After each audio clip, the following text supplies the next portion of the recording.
বিশ্বের কন্টেইনার জাহাজগুলি যখন দিগন্তে দেখা যায় তখন সেগুলো ক্ষুদ্র বিন্দু মনে হতে পারে, কিন্তু কাছ থেকে দেখলে এগুলো এত বিশাল আকারের হয় যেন জলে ভাসমান আকাশচুম্বী ভবন।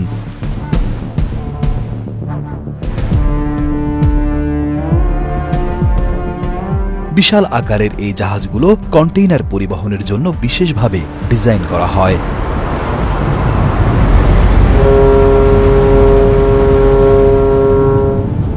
1956 সালে এসএস আইডল এক্স নামের একটি জাহাজের মাধ্যমে বিশ্ববাসীর কাছে প্রথম কন্টেইনারবাহী জাহাজের পরিচয় ঘটে।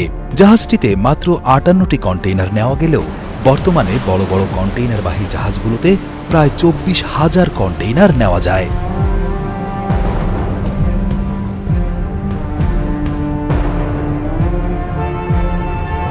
এই বিশাল জাহাজগুলি নির্মাণ করতে কয়েক মাস সময় লাগে এবং এতে কয়েকটি ধাপ অন্তর্ভুক্ত থাকে। প্রথমে শিপ বিল্ডাররা ইস্পাতের প্লেটগুলি কেটে জাহাজের হল, ডেক এবং সুপারস্ট্রাকচার তৈরি করে। এরপর ইঞ্জিন, নেভিগেশন সরঞ্জাম এবং অন্যান্য সিস্টেমগুলো ইনস্টল করা হয়। বিশাল এই জাহাজগুলো চালাতে ব্যবহার করা হয় এত বড় ইঞ্জিন যা আপনার কল্পনারও বাইরে। যেমন বিশ্বের তৃতীয় বৃহত্তম কন্টেইনারবাহী জাহাজ এমএসসি টেসায় ব্যবহার করা ডিজেল ইঞ্জিনটির দৈর্ঘ্য অন্তত 83 ফুট এবং উচ্চতা 59 ফুট, যা 5 থেকে 6 তলা বাড়ির সমান।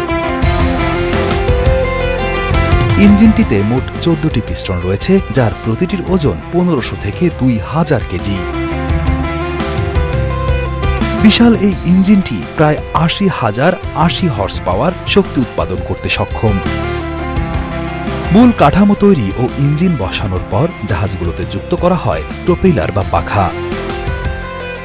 মূলত এর সাহায্যে বিশাল জাহাজ সাগরের বুক চিরে সামনে এগিয়ে চলে। বিশাল এই পাখাগুলোতে সাধারণত তামা, নিকেল, ম্যাঙ্গানিজ, অ্যালুমিনিয়াম সহ বিভিন্ন ধাতুর সংমিশ্রণে তৈরি করা হয়।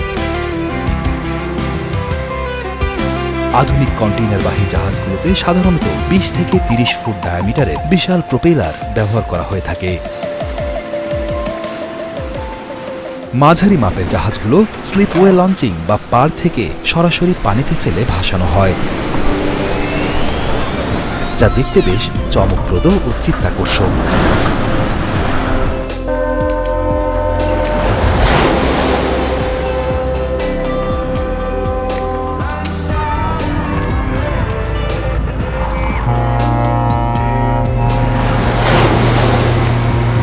তবে বিশাল আকারের কন্টেইনারবাহী জাহাজগুলো সাধারণত ড্রাই ডক থেকে ভাসানো কিংবা লঞ্চিং করা হয়।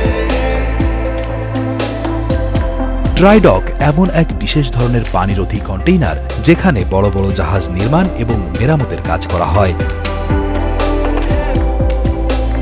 জাহাজটি সম্পূর্ণ তৈরি হওয়ার পর ড্রাই ডকটি পানি দিয়ে ভর্তি করা হয়, ফলে জাহাজটি পানির উপরে ভাসতে শুরু করে।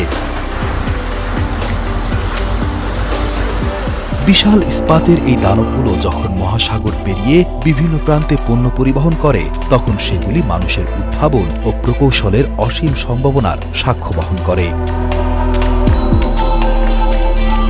ভবিষ্যতে নিশ্চয়ই আমরা আরও উন্নত প্রযুক্তি এবং পরিবেশ বান্ধব এবং বিশাল আকৃতির সাগর দানব দেখতে পাব।